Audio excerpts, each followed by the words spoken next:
7 years. That's how long I thought I knew Marcus. Turns out I didn't know him at all. It was in 2016 when I met Marcus at my friend Jennifer's birthday party in Lekki. I thought that night like it was yesterday.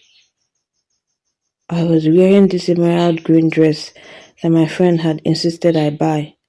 And honestly, I almost didn't go to that party. I was tired from work and all I wanted was to call up with a book and some ice cream. But Jennifer wouldn't take no for an answer. Olivia, you need to leave a little, she'd said over the phone. You're 25, not 50. Come out. So I went. And that's where I saw him. Marcus.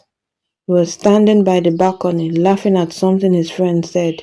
He had this presence about him, you know, tall, well dressed in his crisp white t-shirt and navy blue blazer, with a smile that could light up a room. But it wasn't just his looks, it was the way he carried himself, confident but not arrogant, friendly but not overbearing. Our eyes met across the room and I swear it was like something out of the movie. He walked over, introduced himself, and we talked for hours. We talked about everything: our dreams, our families, our favorite books, our embarrassing childhood stories. He told me about his job in tech sales, how he'd always wanted to start his own business someday. I told him about my work as a teacher, how I loved shaping young minds even though the pay wasn't great. You have a beautiful soul, Olivia, he said that night, looking into my eyes with such sincerity. I can tell. By the end of the night, we'd exchanged numbers. 2 weeks later, he had our first official date at a small restaurant in Victoria Island. 3 months after that, we were officially together. Those early years with Marcus were magical. He was everything I thought I wanted. He was supportive. When I decided to go back to school for my master's degree, he was there. When my father fell ill, sitting with me in the hospital, holding my hand through the difficult nights, he remembered little things. My favorite flowers, white and rose, my coffee order, cappuccino with extra foam, the way I like to be left alone for 30 minutes when I first come home from work. We celebrated every anniversary like it was our wedding day. Year 1 at a beach resort in Badagry. Year 2 at a fancy restaurant where he surprised me with a necklace. Year 3, 4, 5, each one special. Each one adding another layer to what I thought was an unshakable foundation. My family loved him. My mother would always say, Olivia, that Marcus is a keeper, don't let him go. My friends envied what we had. Jennifer would joke that she was taking credit for all relationships since we met at her party. But here's the thing about perfect pictures. They only show you what's in the frame. They don't show you what's lurking just outside of it. Looking back, the signs were always there. I just refused to see them. It started around 6 years. Small things at first, things I told myself weren't a big deal. Marcus became more secretive with his phone. He'd always been petty, open before. We knew each other's password, could freely pick up each other's phones. But suddenly, his phone was always face down. He would take calls in another room. When I walked in, he would wrap up the conversation quickly. It's just work stuff, he'd say with a dismissive wave. You know how demanding clients can be. I believed him because I wanted to. Because after 6 years, you don't just throw away trust over a phone call, right? Then there were the nights at the office Marcus had always worked at. But this was very different. 3, 4 nights a week, he'd come home after 10 p.m., sometimes after midnight. Weekends that we used to spend together were suddenly filled with work emergencies and business meetings. Baby, I'm doing this for us, he'd say, kissing my forehead. I'm trying to get a promotion. Once I do, things will settle down. We can finally start planning our future together. Our future. He dangled that word in front of me like a carrot and I chased it every time. By year 7, the emotional distance was undeniable. We barely had conversations anymore. That weren't about logistics, what we have for dinner, whose turn it was to do laundry, when we needed to pay bills. The deep talks we used to have, the laughter, the intimacy was all fading like a photograph left too long in the sun. I tried to bring it up once. We were sitting in the living room of the apartment and we'd been sharing for 3 years. I said, Marcus, I feel like we're drifting apart. Can we talk about us? He looked up from his laptop, irritation flashing across his face. Olivia, not now. I have a presentation tomorrow. Can we do this another time? Another time never came. My friend started asking questions too. Is everything okay with you and Marcus? Jennifer asked over lunch one Saturday. You seem sad. We are fine, I'd insist, forcing a smile, just going through a rough patch. Every couple does. But deep down I knew. You always know, don't you?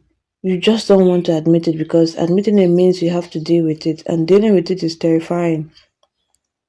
Then came that Sunday, September 15th, 2023, the day everything fell apart. Nothing prepares you for the moment your entire world shatters. Nothing. It was a Sunday afternoon. I remember because I made lunch, jollof rice and chicken. Marcus' favorite. I thought maybe if I made an effort, we could have a nice meal together, reconnect a little. Silly, right? Thinking that rice could fix what was broken. Marcus came into the kitchen as I was setting the table. He had this look on his face, serious, determined, like he'd made up his mind about something. Olivia, we need to talk, he said. My heart sank immediately. Nothing good ever comes after we need to talk. Okay, I said, my voice barely above the whisper. What's going on? He sat down, but he wouldn't look at me. He kept his eyes fixed on the table, his fingers drumming nervously on the wood. I've been thinking a lot lately, he said. About us, about where we are going, about what I want from life. Okay, I said slowly, sitting down across from him, my appetite completely gone. Olivia, you're an amazing woman. You're kind, smart, supportive. Any man would be lucky to have you. I felt tears prick my eyes. The bolt was coming, I could feel it. But there it was. I don't think we are right for each other anymore. I think we've grown in different directions. I think we should break up. The words hit me like a physical blow. 7 years. 7 years of my life, of building a future together, of believing in us, and he was ending it over Sunday lunch, like he was commenting on the weather. What? I managed to choke out. Marcus, what are you talking about? Is this about the distance lately? We can work on that. We can go to counseling. We can't. No, Olivia. He cut me off. Finally looking at me, his eyes were cold, detached. This isn't something counseling can fix. I've made up my mind. This isn't working for me anymore. But I don't understand. After everything we've been through, after 7 years, he stood up, putting physical distance between us. Sometimes things just don't run their course. I am sorry. I was crying now, full tears streaming down my face. Is there someone else? He hesitated, just a fraction of a second, but I caught it. No, he said. But I didn't believe him. I just need to focus on myself right now, on my career, on my goals. I can't do that in this relationship. The next 2 hours were a blur. We argued, I cried, I begged. God, I'm not proud of it, but I begged him to reconsider. He was stone-faced, through it all, moved by my tears, my pleas, my promises to be better. By evening, he'd packed a bag and left to stay with his friend David. Just like that, 7 years, reduced to a suitcase and a closed door. They say time heals all wounds, but first it has to rip you apart. The next few weeks were the darkest of my life. I called in sick to work. I couldn't eat, I couldn't sleep. I'd wake up in the middle of the night reaching for him, only to remember he was gone. Jennifer practically moved in with me. She'd bring food, I wouldn't eat, put on movies I wouldn't watch, and just sit with me while I cried. He's an idiot, she said, rubbing my back. You're going to get through this, I promise. But it didn't feel like it. It felt like I was drowning, and no matter how hard I tried, I couldn't reach the surface. My mother came to visit. She held me while I sobbed into her shoulder, told me that pain was temporary, that I was stronger than I knew.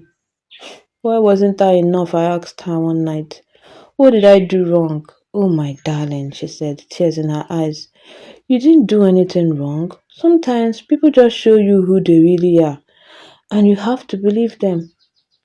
A month after we broke up, Marcus came back to collect the rest of his things. Seeing him again was like reopening a wound that had just started to scab over. How are you? He asked, like we were acquaintances catching up, not two people who had spent 7 years building a life together. How do you think I am? I replied bitterly. He had the decency to look uncomfortable. Olivia, I really am sorry. I never wanted to hurt you. But you did, Marcus, you did. He packed his things in silence, loaded them in his car, and drove away. I watched from the window, feeling like a part of my soul left him.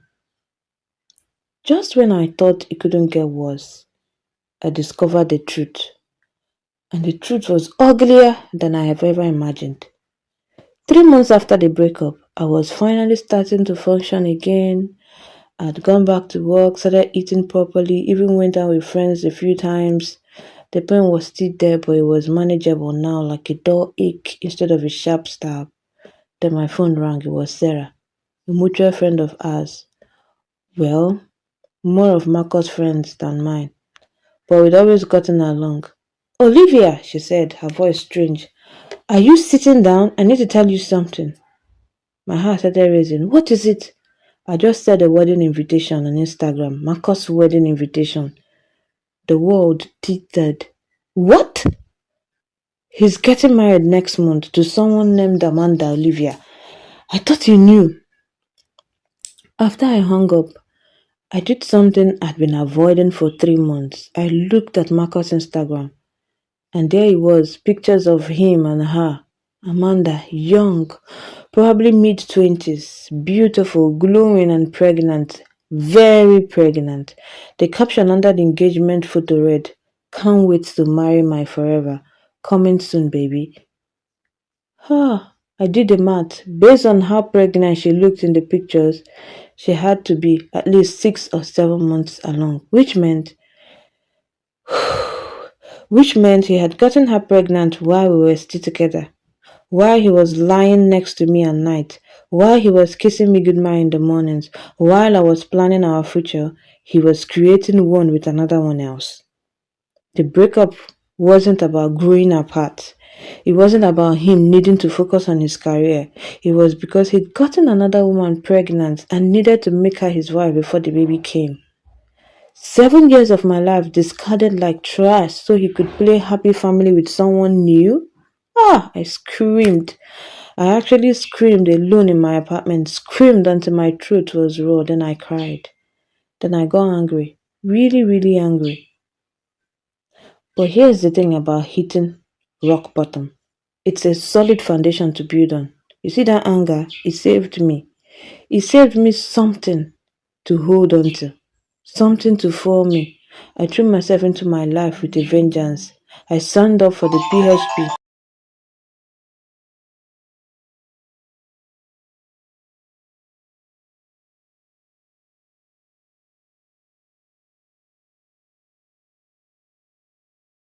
I'd been considering. I started going to the gym, I reconnected with my old friends, I traveled, went to Dubai with Jennifer, spent a week in Canada with my cousin, took a solo trip to Ghana just because I could.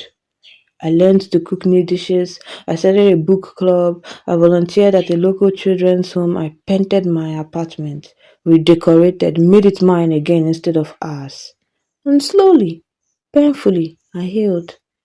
I stopped checking Marcus' social media. I stopped wondering what he was doing, who he was with, whether he ever thought about me. I stopped defining myself by his absence. 6 months after discovering the truth, I was sitting in a cave when I realized something profound.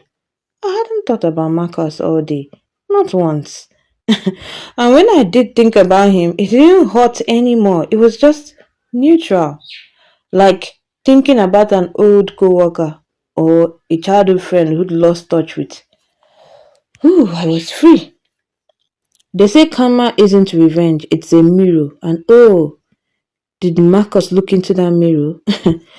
A year and a half after our breakup, I was thriving, I'd been promoted at work, my PhD was going well, and I'd even started casually dating again. Nothing serious, just getting back out there.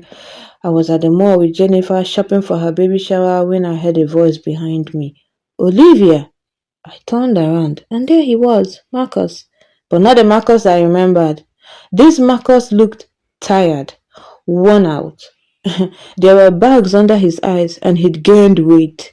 He was pushing a stroller with a crying baby inside, looking completely frazzled. Marcus! I said coolly. Hi. Wow, you look amazing, he said, and I could see in his eyes regret, longing, sadness. Thank you. How are you? Um, yeah, I'm good. This is Marcus Jr., he gestured to the baby, who was now screaming. He's 9 months old. Oh, congratulations, I said, and I meant it. I felt nothing but mild curiosity. Listen, Olivia, He started struggling with words. I wanted to say I'm sorry, but for how things ended, you didn't deserve that. You're right, I didn't. He looked like he wanted to say more, but the baby screaming intensified. I should. I need to change him. It was good seeing you. As he walked away, struggling with the stroller and the diaper bag and the screaming baby, Jennifer leaned over to me. Girl, he looks rough. He does, I agreed, watching him go. Later that evening, Sarah called me. Remember Sarah, who told me about the wedding? Olivia, you won't believe what I just heard about Marcus. What? Amanda left him, packed up the baby, and moved back to her parents' house. Apparently, she found out he'd been messing with his ex, not you, another ex, trying to reconnect. She lost it and left. I was quiet for a moment. Wow. And get this, his business ventures failed. He invested all his savings into some tech startup that went under. He's broke, living with David again, and Amanda is taking him to court for child support. Hey, sometimes closure doesn't come from words. It comes from who you've become. 2 years after our breakup, I ran into Marcus one more time. I was at a work conference at the Eco Hotel presenting my research. I just finished my presentation to thunderous applause when I saw him in the crowd. After the session, he approached me. That was incredible, Olivia, he said, and he sounded genuine. I always knew you were brilliant. Thank you, Marcus. We found a quiet corner, and for the first time since the breakup, we actually talked. Really talked. I messed up, he said simply. I was an idiot. I thought the grass was greener, that I needed something new, something exciting. I was wrong. Yes, you were. You've really thrived, he said, looking at me with something like, oh, your PhD, your career, you glow. I can see you're happy. I am, I said, and I meant it. I'm not, he admitted. I'm co-parenting with someone who hates me. I'm broke. My career is installed. And I wake up every day regretting what I gave up, what I threw away. Part of me felt sorry for him. But a bigger part of me recognized that this was a lesson he needed to learn. Marcus, I forgive you. And I saw in his eyes light up with hope. But that doesn't mean I want you back. That doesn't mean what you did was okay. It just means I'm not carrying that anger anymore. I'm free of it. Free of you. His face fell. Olivia, I hope you figure things out, I said gently. I hope you become the man you were supposed to be. But that journey doesn't include me. It will never again. I walked away then, back to my colleagues, back to my new life, and I didn't look back. So that's my story. The story of how Marcus dumped me after 7 years to marry a younger woman 9 months later, and how Karma served him everything he deserved on a silver platter. But more than that is a story of how I found myself again, how I learned that my worth wasn't tied to someone else's perception of me, how I discovered that sometimes the worst thing that happens to you turns out to be the best thing that ever could have happened. Marcus taught me a lesson, though not the one he intended. He taught me that I'm stronger than I thought, that I deserve better than someone who would throw away 7 years like they meant nothing. That happiness isn't found in someone else, It's cultivated within yourself.